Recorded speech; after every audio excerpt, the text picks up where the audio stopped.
സംസ്ഥാനത്തെ മികച്ച വില്ലേജ് ഓഫീസർമാരിലൊരാളായി തിരഞ്ഞെടുക്കപ്പെട്ട ഗുരുവായൂർ വില്ലേജ് ഓഫീസറായ മണ്ണുത്തി സ്വദേശി ടി.കെ. അനിൽകുമാർ ജോലിയിൽ മാത്രമല്ല കൃഷിയിലും മുൻനിരയിലാണ്. മണ്ണുത്തി ചിറക്കാക്കോട് സ്ഥിരം താമസമാക്കിയ തൊടുപുഴ സ്വദേശിയായ തേവർകുഴിയിൽ അനിൽകുമാർ ഇത്തവണത്തെ സർക്കാർ റവന്യൂ അവാർഡ് പ്രഖ്യാപനത്തിൽ മികച്ച വില്ലേജ് ഓഫീസർമാരിലൊരാളായി തിരഞ്ഞെടുക്കപ്പെട്ടിരുന്നു. 22 വർഷമായി സർക്കാർ സർവീസിലുള്ള അനിൽകുമാർ കഴിഞ്ഞ 1.5 വർഷമായി ഗുരുവായൂരിൽ വില്ലേജ് ഓഫീസറായി സേവനമനുഷ്ഠിച്ചു വരികയാണ്. സർക്കാരിലേക്കുള്ള റവന്യൂ വരുമാനം വർദ്ധിപ്പിച്ചും വില്ലേജ് ഓഫീസിൽ നിന്ന് ലഭ്യമാക്കേണ്ട സർട്ടിഫിക്കറ്റുകൾ യഥാസമയം നൽകിയും മികച്ച പൊതുജന സേവനം ലഭ്യമാക്കിയും സുദീർഘമായ സേവനം കാഴ്ചവെച്ചതിന്റെ അംഗീകാരമായാണ് അനിൽകുമാറിനെ തേടി റവന്യൂ പുരസ്കാരമെത്തിയത്. ജോലി സമയം കഴിഞ്ഞും രാത്രി ഏറെ വൈകിയും ഓഫീസിൽ ചെലവഴിച്ചാണ് തന്റെ ഔദ്യോഗിക കൃത്യനിർവഹണം ഇദ്ദേഹം പൂർത്തീകരിച്ചിരുന്നത്. ഈ തിരക്കുകൾക്കിടയിലാണ് കർഷകൻ കൂടിയായ അനിൽകുമാർ ചിറക്കാക്കോട് പുതിയതായി പണികഴിപ്പിച്ച വീടിന്റെ ടെറസിലും മുറ്റത്തും നിറയെ ഫലവൃക്ഷത്തോട്ടം നട്ടുപിടിപ്പിച്ചിരിക്കുന്നത്. ഇവിടെ മാവിനങ്ങളാണ് ഏറ്റവും കൂടുതലുള്ളത്.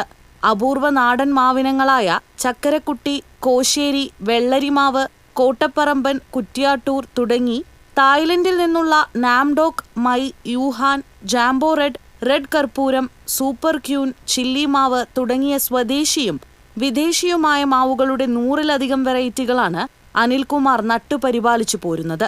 ഈ മാവുകളിലെല്ലാം സ്വന്തമായി ഗ്രാഫ്റ്റ് ചെയ്ത് 150-ലധികം മാവിനങ്ങൾ തയ്യാറാക്കിയിട്ടുണ്ട്.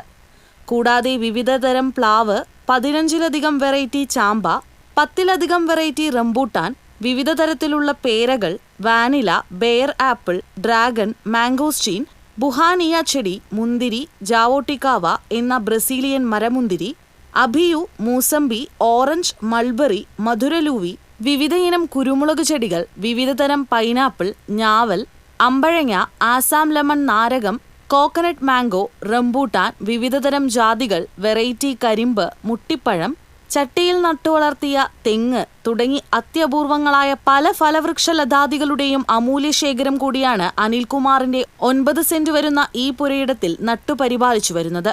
ജോലി തിരക്കിനിടയിലും കൃഷിയെ സ്നേഹിക്കുന്ന അനിൽകുമാർ ഇതിൽ നിന്ന് ലഭിക്കുന്ന സന്തോഷം ചെറുതല്ലെന്നും കുടുംബത്തിന്റെ പരിപൂർണ പിന്തുണ ഇക്കാര്യത്തിലുണ്ടെന്നും അനിൽകുമാർ പറയുന്നു. അത് തീർച്ചയായിട്ടും അവരെ സപ്പോർട്ട് നല്ലതാണ്. കാരണം എന്നെ സംബന്ധിച്ചോളം ഞാൻ അതിരാവിലെ ഇറങ്ങിയിട്ട് ഗുരുവായൂരാണ് ഇപ്പോൾ വർക്ക് ചെയ്യുന്നത്. ഇവിടെ പോകുന്നത് അതിരാവിലെ ഇറങ്ങിയാലും എന്നിട്ട് വൈകിട്ട് രാത്രി 8 കയറുക. അപ്പോൾ എന്താ ഇത് ഒരു കെയർ ചെയ്യണല്ലോ, നന ആവശ്യമാണ്. പോട്ടിൽ വെക്കുമ്പോൾ നന പ്രത്യേകം മാവിന് ചൂടുണ്ടാവും. പക്ഷെ നന ആവശ്യമില്ലെങ്കിൽ അത് ഉദ്ദേശിച്ച ബലം കിട്ടില്ല, വാടിക്കൊഴിഞ്ഞ് പോവുള്ളൂ. നമ്മൾ കാണുന്ന പോലെ തന്നെ ഇതിനെ കാണുമ്പോഴാണ് നമുക്ക് റിസൾട്ട് വരിക. അപ്പോൾ അവർ എല്ലാ രീതിയിലും അതിൻ്റെ കൂടെ നനയ്ക്കാനും മറ്റു കാര്യം നന തന്നെയല്ല, അതിൻ്റെ കൂടെ ചേർന്ന് നിൽക്കും. അപ്പോൾ അവർക്ക് ഒരു സന്തോഷമാണ്, നമുക്ക് അവർ ചേർന്ന്. കൃഷിക്ക് പുറമെ ഫാൻസി കോഴി വളർത്തൽ, മീൻ വളർത്തൽ എന്നിവയുമുണ്ട്. ഭാര്യ രേഷ്മയും 6-ലും 8-ലും പഠിക്കുന്ന മക്കളായ സായി കൃഷ്ണയും നവമി കൃഷ്ണയും അനിൽകുമാറിന് പൂർണ്ണ പിന്തുണയുമായി ഒപ്പമുണ്ട്. TCV news, Thrissur.